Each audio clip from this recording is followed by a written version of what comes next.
In today's video, I'm going to teach you Guide with ChatGPT, how to set up a GitHub repository for SQL files and GitHub.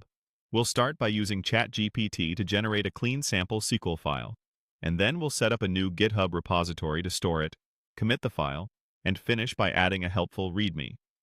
Begin by opening ChatGPT in your browser. In the message box, type a clear prompt asking for a beginner-friendly sample SQL file suitable for a GitHub repository. For example, you can request a script that creates a schema, inserts a bit of sample data, and includes a few useful queries. When the response appears, review it to make sure it's readable and relevant to your use case. If needed, ask ChatGPT to simplify names, add inline comments, or format the code as a single file. Once you're happy with the result, copy the entire SQL code block to your clipboard so it's ready to paste into GitHub. Next, head over to GitHub and click the New button to create a repository. Give your repository a short, descriptive name.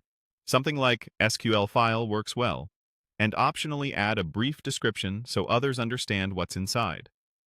You can choose public or private visibility based on your needs. You don't need to initialize the repo with files at this stage, since we'll add our SQL file in a moment. Click Create Repository. After the repository is created, open it. From the repository's main page, choose the option to create a new file. In the file name field, enter a meaningful name ending in .sql, such as sampledatabase.sql. Good file names make it obvious what the script contains and help others find it quickly.